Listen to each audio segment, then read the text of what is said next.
Welcome to एडुजोस में आप सभी लोगों का स्वागत है। दोस्तों, आज की इस वीडियो में हम लोग 17 अगस्त 2021 को एसएससी सीजीएल का जो पेपर खत्म हुआ है, तीनों शिफ्ट के क्वेश्चन इस वीडियो के अंदर हम लोग डिस्कस करेंगे। फर्स्ट, सेकंड और थर्ड शिफ्ट के क्वेश्चन 17 अगस्त 2021 के। तो चलिए वीडियो को शुरू करते हैं। सबसे पहले फर्स्ट शिफ्ट के क्वेश्चन देख लेते हैं, फिर सेकेंड शिफ्ट के क्वेश्चन देखेंगे। पहला क्वेश्चन यहाँ पर है, वैज्ञानिक पद्धति के प्रयोग से किसी पौधे या पशु का सही अनुकृति बनाना क्या कहलाता है? तो इसको क्लोनिंग कहा जाता है। फर्स्ट, सेकेंड, थर्ड, इस तरह से हम लोग देखते चलेंगे। पहला, इसके बाद दूसरा क्वेश्चन देखिए, 1962 के एशियन गेम में भारतीय टीम में कौन से फुटबॉल खिलाड़ी थे जिनका 2020 में निधन हो गया? आंसर हो जाएगा चुन्नी गोस्वामी। नेक्स्ट क्वेश्चन देखिए, मुंशी प्रेमचंद का वास्तविक नाम क्या था, यानी इनका जो मूल नाम था वो क्या था? धनपत राय श्रीवास्तव। अगला सवाल देखिए यहाँ पर, अर्थ क्रस्ट किन तत्वों से मिलकर बना है? तो अर्थ क्रस्ट जो है वो किन तत्वों से मिलकर बना होता है? ऑक्सीजन और सिलिकॉन यहाँ पर राइट आंसर हो जाएगा। उसके बाद देखिए, वैशेषिका, जिसको वैशेषिक दर्शन कहा जाता है, इसके प्रवर्तक कौन है?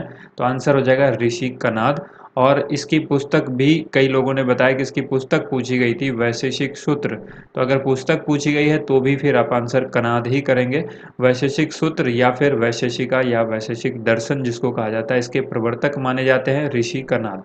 नेक्स्ट क्वेश्चन है, 10,000 फीट की ऊंचाई पर दुनिया की सबसे लंबी राजमार्ग सुरंग जो है वो किस राज्य में बनाई गई है? लगभग 9.8 किलोमीटर ये लंबी सुरंग है और ये बनाई गई है हिमाचल प्रदेश के अंदर। याद रखिएगा, समुद्र तल से 10,000 फीट की ऊंचाई पर है ये। अगर बात करें कितनी ऊंचाई पर है, 10,000 फीट की ऊंचाई पर, कहाँ पर बनाई गई है? हिमाचल प्रदेश में।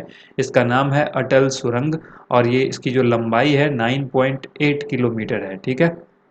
नेक्स्ट क्वेश्चन है, अकबर ने शासन व्यवस्था के लिए मॉडल के रूप में किसकी नीतियों का अनुसरण किया था? तो शेरशाह सूरी की कई सारी नीतियों को अनुसरण किया था इसने, अकबर ने। अगला सवाल देखिए यहाँ पर, नेक्स्ट क्वेश्चन है, संघ की राजभाषा हिंदी और लिपि देवनागरी होगी, यह किस अनुच्छेद में वर्णित है? तो आंसर हो जाएगा अनुच्छेद 343। नेक्स्ट क्वेश्चन है, इंडियन सुपर लीग सीजन जो है वो कहाँ पर आयोजित हुआ है? तो ये गोवा के अंदर आयोजित हुआ है। इसके बाद क्वेश्चन है, मदरबोर्ड कंप्यूटर के किस भाग में होता है? देखिए, इस क्वेश्चन में मुझे ऐसा लगता है यहाँ पर पूछा गया होगा कि सीपीयू जो है वो कंप्यूटर के किस भाग में होता है या मदरबोर्ड के किस भाग में होता है? तो फिर मदरबोर्ड के मध्य भाग में जो है वो सीपीयू होता है।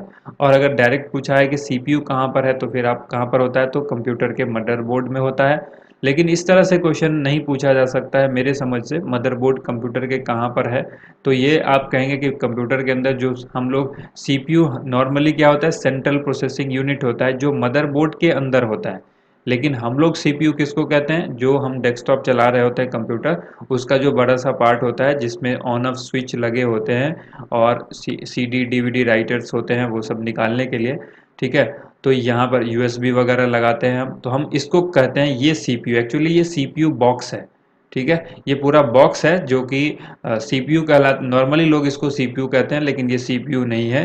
सीपीयू एक्चुअली मदरबोर्ड जो होता है उसके अंदर होता है, जिसको हम लोग प्रोसेसर कहते हैं। प्रोसेसर के अंदर वो सेंट्रल प्रोसेसिंग यूनिट होता है। तो यहाँ पर देखिए, इस क्वेश्चन पर डाउट है थोड़ा सा, किस तरह से क्वेश्चन पूछा गया है। The quest for equity in development पुस्तक के लेखक कौन है? आंसर हो जाएगा मनमोहन सिंह। ठीक है। भारत सभा की स्थापना जो है वो कब की गई थी? 1876 में। अगला सवाल है, north east frontier agency region क्षेत्र जो है, वो रीजन जो है वो किस क्षेत्र में है?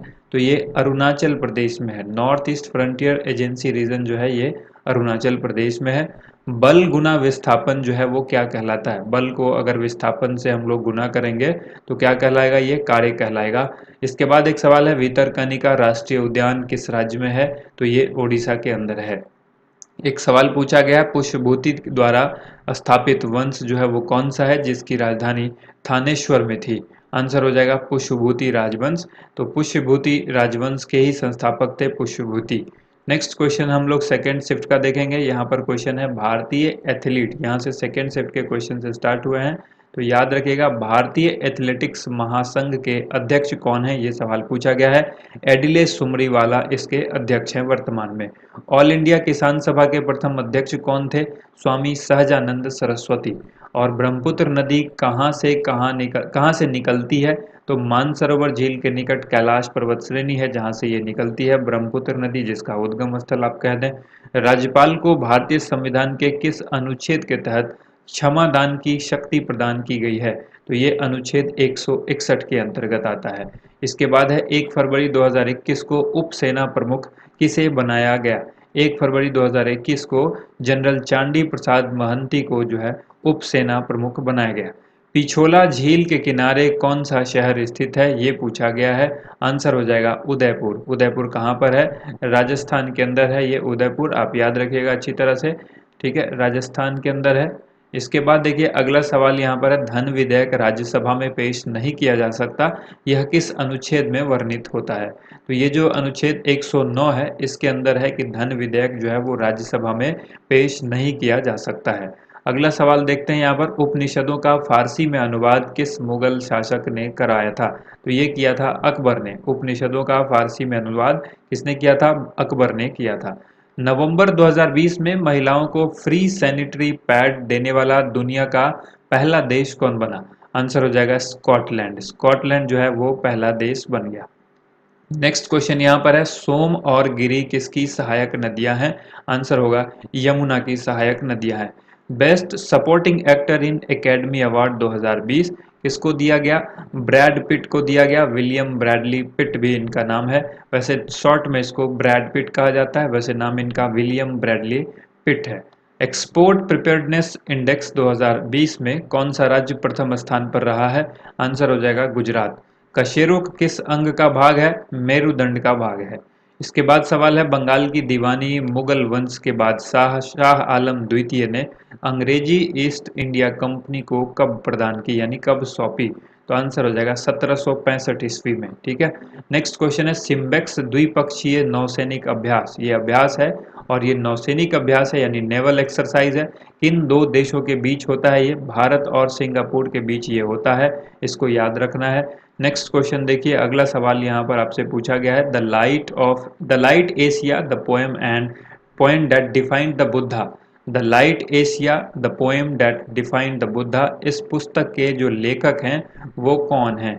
तो इस पुस्तक के लेखक का नाम है जयराम रमेश। नेक्स्ट क्वेश्चन है, मरगाम काली किस राज्य का लोक नृत्य है? आंसर हो जाएगा केरल। 1875 में वंदे मातरम की रचना किसने की थी? आंसर होगा बंकिम चंद्र चटर्जी ने। ठीक है, बहुत ही इजी क्वेश्चन था। इसके बाद देखिए, समुद्र में ज्वार भाटा क्यों आता है? एक ऐसी, नॉर्मली देखिए इसको आप समझ लीजिए कि ज्वार भाटा है क्या। ये एक तरंग है, एक्चुअली आप इसको समुद्री तरंग भी कह सकते हैं। तो एक ऐसी तरंग है जो पृथ्वी, चांद और सूर्य के आपस के आकर्षण से उत्पन्न होती है, और जब समुद्री जल ऊपर आता है तो उसे ज्वार कहते हैं। इस तरंग से जो ये जो तरंग उत्पन्न होती है, जिसकी वजह से अगर जो ये जो जल है समुद्र का वो ऊपर की तरफ आता है तो उसको हम लोग ज्वार कहते हैं, और अगर इस तरंग से जल जो है वो नीचे की तरफ जाता है तो उसको भाटा कहा जाता है। तो यही है ज्वार भाटा। नेक्स्ट क्वेश्चन देखिए, यहाँ पर अब हम लोग थर्ड शिफ्ट के क्वेश्चंस देख रहे हैं। यहाँ से थर्ड शिफ्ट के क्वेश्चन से स्टार्ट हो गए हैं। तो यहाँ पर क्वेश्चन पूछा गया है, दिंडी जो है वो किसकी सहायक नदी है? आंसर हो जाएगा कृष्णा नदी की।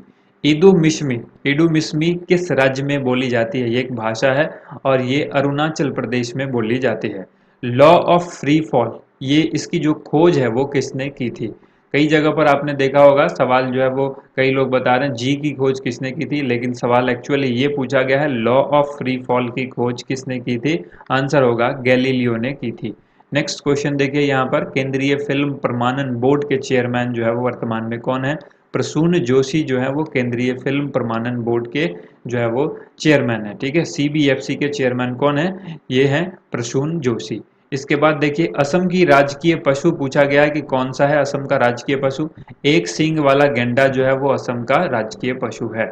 उसके बाद एक पुस्तक पूछी गई है, तारीख दिलकुशा। ठीक है, और इन्हीं की एक और पुस्तक याद रखेगा, नुस्खाए दिलकुशा।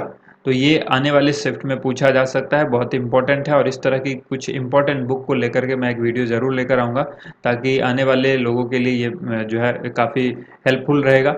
यहाँ पर पुस्तक के लेखक पूछा गया है, तारीख दिलकुशा, ये पुस्तक भीमसेन ने लिखी थी, और नुस्खाए दिलकुशा भी इन्होंने ही लिखी है। उच्च न्यायालयों में प्रयोग की जाने वाली भाषा अंग्रेजी किस अनुच्छेद के अंतर्गत है? उच्च न्यायालय के अंदर अंग्रेजी भाषा जो है वो प्रयोग की जाएगी, यानी प्रयोग की जाने वाली जो भाषा होगी वो अंग्रेजी होगी। ये किस अनुच्छेद के अंतर्गत है? तो अनुच्छेद 348। रामायण में रत्नाकर दाह किसका नाम था? आंसर हो जाएगा वाल्मीकि।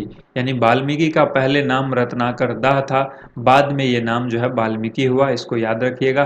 गंगा बिहार को कितने भागों में बांटता है? तो गंगा बिहार को 2 भागों में बांटता है। इसके बाद देखिए, अक्टूबर 2020 में ऑनलाइन गेम्स को बंद करने वाला जो राज्य है वो कौन सा है? आंसर हो जाएगा तमिलनाडु। नेक्स्ट क्वेश्चन है, भारतीय हॉकी टीम के कप्तान कौन है? तो आंसर हो जाएगा मनप्रीत सिंह। इसके बाद क्वेश्चन है, भारत ने किस देश में आईपीएफ के, अब सबसे पहले यहाँ पर जान लीजिए आईपीएफ के क्या है। इंडियन पीस कीपिंग फोर्स इसका फुल फॉर्म होता है। ये एक तरह की सर्विस है। तो आईपीएफ के सेवा जो है वो भारत ने किस देश को भेजी थी? श्रीलंका को भेजी थी। और उस वक्त भारत के तत्कालीन प्रधानमंत्री राजीव गांधी थे। ठीक है। तो दोस्तों ये थी आज की वीडियो, जिसमें हमने फर्स्ट, सेकंड और थर्ड शिफ्ट में आज 17 अगस्त को पूछे गए प्रश्न हमने देखे। अगर वीडियो आपको पसंद आई है तो वीडियो को लाइक एंड शेयर जरूर कीजिएगा। Thank you so much. आप सभी लोगों का वीडियो देखने के लिए बहुत बहुत धन्यवाद।